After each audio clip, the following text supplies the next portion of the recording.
Eu não sei se esse tipo de coisa já aconteceu com você. Geralmente, quando você vai buscar as informações sobre o seu mapa, quando você começa a pesquisar mais sobre astrologia, sobre essas coisas, é muito comum você cair em conteúdos e coisas que falem sobre o seu sol, né? Que falem sobre esse lugar do signo solar. Mas você não se identifica, você começa a ler as coisas, algumas coisas batem, outras coisas não. E você fala, ok, funciona, mas não muito, né? Beleza. Mas e se eu te falar que na astrologia tradicional a gente tem um ponto que ele pode de fato trazer pra gente essa ideia de missão de vida, de realização e de pertencimento. E esse ponto não é o Sol, mas é sim o ascendente. Então, os segredos da alma, essas questões todas, essa profundidade que o mapa pode trazer, uma das formas a gente chegar nesses resultados, chegar nesse conhecimento, é então através da análise do ascendente. E eu vou te contar hoje aqui nesse vídeo como a gente pode então trazer uma análise, uma versão mais resumida dessa técnica que a gente chama de motivações primárias. E essa técnica então das motivações primárias, ela é uma técnica que é relativamente simples, mas precisa ser seguida à risca para que não haja confusões e que não haja erros na análise. Então, hoje eu vou te contar como que funciona essa técnica, tá? Ela tem 5 passos, uns mais simples, outros um pouquinho mais complexos, mas de modo geral é uma técnica que é bastante direta. E você, quando aplicar então essa técnica tanto no seu mapa quanto no mapa de outras pessoas, então você vai poder ter essa compreensão, essa ideia, digamos assim, do que traz esse senso então de pertencimento, esse senso de realização e esse senso de felicidade, que eu acho que é o que mais importa, né, para muita gente hoje em dia, né? Então bora lá, pega teu mapa, pega papel e caneta pra gente conhecer então essa técnica que é bem legal e é bem interessante e traz então essas informações que são super relevantes pra gente.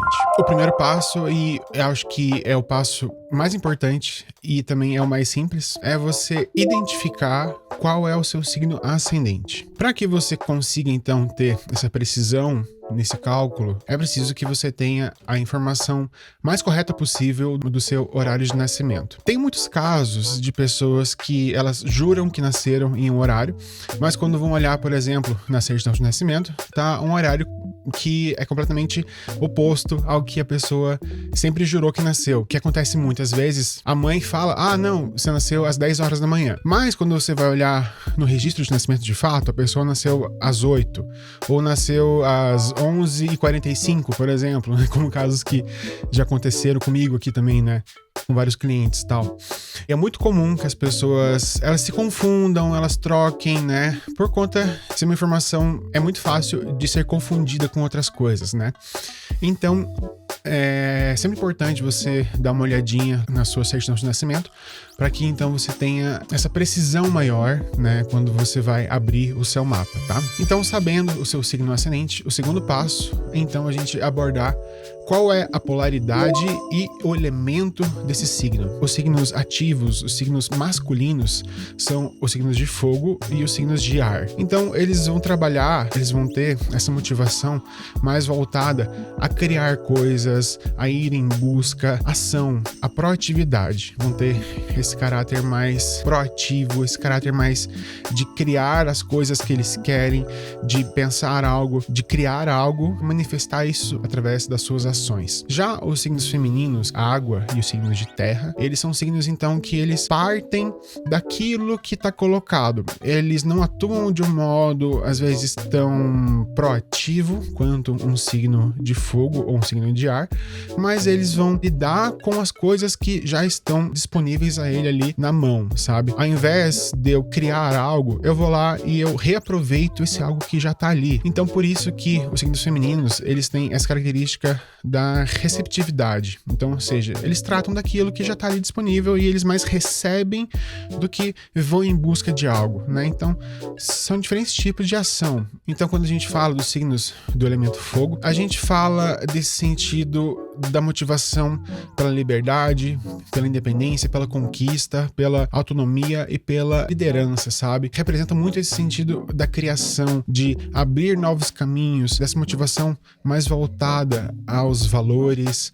às filosofias, aos ideais, né? Então tem muito esse cunho também do idealismo de ter uma ideia de algo, criar então essa visão de algo, ir em busca dessa visão. Então isso é uma característica que traz essa motivação para os signos de fogo. Já por sua vez, então, os signos do elemento ar, eles têm uma motivação mais voltada a liberdade. É só pensar realmente como o ar, como o sopro, né? Como o vento, né? Ele não tá preso a nenhum lugar, ele não consegue ser contido em nenhum lugar, né? A motivação do elemento ar é muito para esse sentido, né? Buscar novos conhecimentos, dessa liberdade do conhecer, do descobrir, se move muito para esse sentido da curiosidade, né?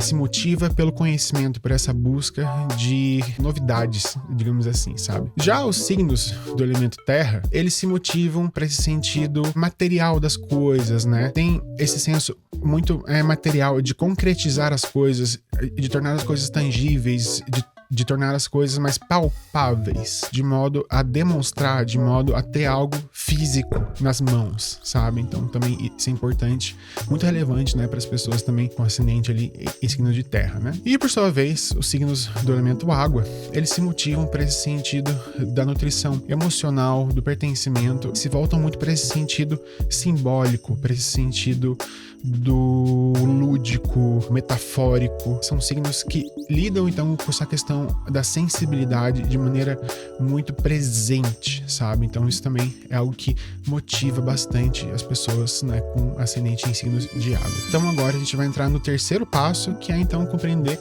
a modalidade do signo. Quando a gente fala da modalidade, a gente pensa muito nas estações do ano, tá? Então, por exemplo, assim, a gente tem o início das estações, que são representados pelos signos cardinais, ou seja, aqueles que dão início, aqueles que inauguram esse novo tempo, que trazem então essa mudança de um status para um outro status. Que os signos cardinais, eles se movem muito então por esse sentido, né, da ação, do criar, do iniciar. Os signos cardinais ali, masculinos, então, ou seja, Áries e Libra, eles criam as condições próprias para realizar então suas motivações. Já por sua vez, Câncer, Capricórnio, eles criam, mas criam a partir daquilo que está colocado. Aí a gente entra nos signos fixos, que eles representam então essa questão, signos, né, que eles estabelecem a estação, eles são signos que eles marcam a estação. Então, quando a gente pensa ali de algo que retém, algo que marca, algo que proporciona então essa solidez, isso é também uma questão que é bem importante, né, para os signos ali, Touro, Escorpião. Quando a gente pensa então nessa questão dos signos femininos, se conecta muito essa questão de uma resistência, paciência e às vezes também de uma teimosia, em alguns casos também, dessa fixação realmente, né? Quando então cria algo, quando pensa em algo, se mantém firme nesse caminho. E aí então os signos fixos do elemento fogo e ar, né? Eles retêm mais então por esse sentido de um acúmulo de conhecimento e o acúmulo de ideias, de ideais, de filosofias, então, que é o signo de Leão. E por fim, a gente entra então nos signos mutáveis, então eles vão representar essas virada da estação, então, ou seja, né, são signos que eles estão ali nesse limiar entre o final de uma estação e o começo de outra. Então, os signos mutáveis, eles têm essa familiaridade, essa proximidade com coisas que mudam, coisas que se transformam. Então, o sentido da transformação, da fluidez, desse fluxo constante de mudanças e de transições é algo que faz muito parte, então, da motivação dos signos mutáveis, né? Então, os signos ativos mutáveis são os signos de Sagitário e o signo de Gêmeos. Então, tem essa proximidade muito com os conhecimentos que se transformam, com os conhecimentos que evoluem, com as perspectivas que se abrem. E, por sua vez, os signos mutáveis ali da polaridade feminina, então, que são os signos de Peixes e os signos de Virgem. Então, se pautam muito por esse sentido, assim, transformar as coisas ou de modo físico, né, que é o signo ali de Virgem, né, então vai classificar, vai trazer ali mudanças para as coisas físicas. E os signos de água, então é o signo de Peixes, né, vai trazer essa transformação a um nível mais emocional. Por isso que pessoas, né, que têm ascendente em peixes, né, tem essa conexão grande com a espiritualidade, com as questões mais voltadas ali ao cunho sensível das coisas, né? Então gostam dessas transformações emocionais, gostam e se motivam muito, né, em direção, tá em contato com os sentimentos de maneira muito profunda. E aí, o quarto passo, que eu acho que esse é o passo mais importante, que são os planetas que estão em aspecto ao ascendente. Para cada um, então, desses planetas, ele vai adicionar certas características, certos comportamentos e certos talentos para você cumprir, então, com esse seu destino, né? Então, eu vou ler para você aqui uma listinha que eu fiz do que cada planeta adiciona, então, no destino quando ele faz aspecto ao seu ascendente. Então, a Lua, ela vai representar o dom e o talento para lidar com cuidados, afeto, hospitalidade, nutrição e também a capacidade de compreender sentimentos e dar proximidade com figuras femininas. O carisma e a popularidade também são pontos que trazem reconhecimento. Mercúrio representa o dom e o talento para o intelecto, a fala, a lógica e também para negociações e administração. Organizar, selecionar, separar e classificar são capacidades-chave para a realização das motivações, então, de pessoas que têm Mercúrio ali em aspecto ao ascendente. Vênus. A Vênus, então, ela representa o dom e o talento para a criatividade, para dar ânimo e beleza aos mais diversos assuntos. A Vênus, ela tem essa característica que é muito legal, né, que é de dar vida às coisas, né? Então isso é uma questão também que é bem importante, né? Quando a gente fala de ânimo, não é só na questão da motivação, mas sim do trazer vida às coisas que não possuem vida ou que não são animadas, digamos assim, né? Então a questão da animação, do dar vida a algo, é algo que é muito dessa natureza de Vênus. É bem legal isso. Agora o Sol. Então o Sol, ele representa o dom e o talento para liderar, influenciar e se aprofundar em assuntos religiosos e filosóficos. Acessar a essência das coisas, revelar a verdade e liderar são pontos de grande realização. Ser, então, essa luz que guia o outro, né, é algo que é muito da natureza solar também. Então, Marte, ele representa o dom e o talento para a coragem, a bravura e a capacidade de lidar com coisas que representam riscos e perigos. É importante ter uma estrutura hierárquica que possibilite extrair o melhor lado desses talentos e características. Assim, Marte, ele tem esse lado, às vezes, de uma ação que ela precisa de uma disciplina. Quando você tem um ambiente que lhe proporciona esse senso de estruturação, esse talento marcial, né, que é da coragem, do ímpeto de fazer as coisas, isso pode ser melhor aproveitado. Júpiter, ele representa o dom e o talento para a reflexão, a filosofia e a expansão de horizontes do que é conhecido. Esse lado do pensar, do refletir, do aprofundamento dos conhecimentos, misturar novos conhecimentos, fazer essa conexão com coisas que às vezes não se conectam. Então, por exemplo, é uma característica muito jupiterial, né? Você linkar conhecimentos que às vezes não pareciam ter essa conexão. Consegue extrair reflexões de coisas que às vezes passam despercebidas pela maioria das pessoas. Então, tem essa profundidade realmente, né, no saber e essa busca pela sabedoria. E por fim, então, Saturno, ele representa o dom e o talento para a perseverança, a paciência, a profundidade e o entendimento dos conhecimentos humanos. Então, Saturno é aquele que lida com as tradições dessa concentração do conhecimento humano que é gerado ao longo de séculos, ao longo de milênios. Então, esse sentido da história, a tradição e o desenvolvimento dos conhecimentos humanos, né, desses saberes humanos, são pontos que proporcionam, então, um talento e um dom para as pessoas que têm Saturno ali em aspecto. E Saturno também, ele tem uma característica que às vezes as pessoas elas não conhecem, mas Saturno também pode trazer essas características artísticas, porque Saturno, ele tem esse sentido, às vezes, da ironia, da acidez, do trazer ali as informações importantes de um outro modo. Tem muitas pessoas que trabalham com stand-up comedy, por exemplo, ou mesmo atores, né, que tem um Saturno muito forte no mapa. E Saturno, ele também traz esse lado realmente, né, do drama, da comédia, dessas questões assim, né, que trazem então esse impacto, né, para as pessoas. E por fim, mas não menos importante, a gente vai olhar para o regente do ascendente. Então você vai olhar o planeta que rege seu ascendente, né, dentro então da perspectiva da astrologia tradicional, que é importante que você veja nas tabelinhas, né, tradicionalmente qual planeta que rege o seu signo ascendente. E aí que você vai ver em qual signo, em qual casa e quais aspectos também esse planeta ele recebe. Porque o regente do ascendente, então, ele vai falar de onde você vai realizar as motivações primárias. Então, por exemplo, se você tem o teu regente do ascendente na casa 10, você vai levar essa realização então para sua carreira, para o seu trabalho, para sua profissão. Por exemplo, se você tiver o regente do ascendente na casa 5, por exemplo, vai levar para a questão de filhos, né, para a questão ali de festas, para a questão ali artística também, de hobbies, né? No geral é isso, tá? Parece complexo. Se você seguir ali com papel e caneta, né, que você consegue pegar certinho isso, né? Que o maior segredo dessa técnica, né, é realmente você pegar e ir escrevendo. Vamos fazer então juntos aqui pra gente ver como que funciona na prática. Vamos fazer ali então juntos o mapa do Cazuza, né, pra gente então compreender de que modo então essas motivações primárias ali se traduzem, digamos assim, no destino dele. Então, bora lá pra gente ver isso juntos lá. Então agora aqui no mapa do Cazuza, a gente vai ver pelo primeiro passo. Então a gente vai identificar o signo ascendente. Portanto, a gente vê que ascendente é Sagitário. Então ele representa esse sentido, portanto, né, da liberdade, independência e a autonomia, né? E a gente vê que o Cazuza realmente era uma pessoa que, né, foi conhecido justamente, né, por esse sentido de avançar em relação às suas liberdades, né, às suas ideologias, né, como diz também nas suas músicas também, né? Então, o que a gente vê o quanto, né, essa tradução ali da astrologia, ela se mostra de maneira muito presente aqui no mapa do Cazuza, né? Então agora a gente vai compreender a modalidade do signo. Então a gente vê aqui, né, o signo de Sagitário é um signo mutável. E o signo mutável, então, fala sobre essas questões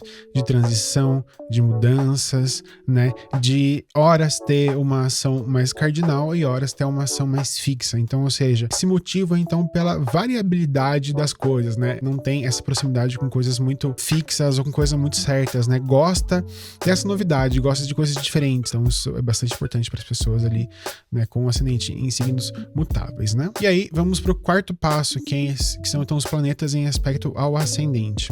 Aqui no caso do Cazuza, a gente tem dois planetas que formam um aspecto mais próximo com o ascendente, tá? Então a gente tem Marte aqui, que faz esse sextil de maneira bem próxima aqui com o ascendente, né? Marte está fazendo o sextil. E a gente tem o Sol fazendo, então, o trígono aqui ao ascendente, né? Então, a gente tem esses dois planetas aqui bastante próximos um do outro, fazendo, né, tanto o aspecto entre si, quanto o aspecto ali também ao ascendente, tá? E lembra que a gente falou ali, né? O Sol, ele vai trazer, então, esse ponto da evidência, esse ponto da liderança, de trazer, então, essa capacidade de liderar, de comandar. E também nós temos o Marte, né? Que Marte, então, vai trazer esse ponto, né, da inquietude, da coragem, bastante voltado também às questões ali de bravura. Às vezes também essa não conformidade com as questões, essa contestação, essa capacidade de enfrentamento. E por fim, vamos ver o regente no ascendente. Então, quem rege o signo de Sagitário na astrologia tradicional é Júpiter. E Júpiter está aqui então em Libra, na casa 11. Ela é uma casa sucedente e também está aqui conjunto à Lua, né? Então isso também traz esse sentido, né? Para além, então, né, do aspecto ao ascendente, a gente tem também o aspecto da Lua, que é o regente do ascendente. Olha que interessante. A gente vê que a casa 11 é o quê? É a casa dos amigos, é a casa que fala ali, né, dos conjuntos de pessoas, dessas pessoas que realmente que a gente pode contar. É muito comum a gente ver essa casa 11 aqui em pessoas que fazem parte de bandas, de conjuntos artísticos. E a gente vê o quê, né? Júpiter aqui no signo de Libra. E Libra, lembra que a gente falou que é trazer esse ânimo, trazer essa novidade, trazer essa criatividade. Então a gente vê essa característica forte aqui do fogo mutável, né, de transformação, de mudança, de trazer essas novidades, né, de trazer novos pensamentos, novas ideologias, com essa forte capacidade então de liderança, de projeção, de se mostrar, de ir à frente, juntamente com as capacidades da coragem de contestar, de duvidar das coisas, de pôr as coisas à prova. Isso aplicado então a conjuntos musicais, a grupos musicais, né, coletivos artísticos, né, que então a gente entende hoje em dia, né, como se fossem bandas, né, de fato. Então, essa aqui é a análise então das motivações primárias do nosso amigo Cazuza. Então, faça aí no seu mapa e depois me conte o que você tirou aí de informação. Caso você queira saber mais sobre essas questões das motivações primárias de maneira mais aprofundada, na comunidade Aurora eu tenho lá um curso completo com mais de 2 horas de aula ali sobre as motivações primárias. E é só R$14 por mês, cara. Então, assim, entra lá e você vai ter então ali mais de 2, 3 horas de curso, mais um monte de conteúdo massa ali de astrologia tradicional, que então vai trazer mais profundidade ainda e mais entendimento tanto sobre as motivações primárias, quanto sobre ali, né, diversos outros pontos ali da astrologia tradicional que fazem bastante sentido também para a análise dessa questão de felicidade e realização. Beleza, gente? Gratidão, até o próximo vídeo aí. Deixa para mim nos comentários depois se você fez isso, se deu certo ou não pro seu mapa. Beleza? Gratidão no próximo vídeo aí. Falou, até mais. Valeu!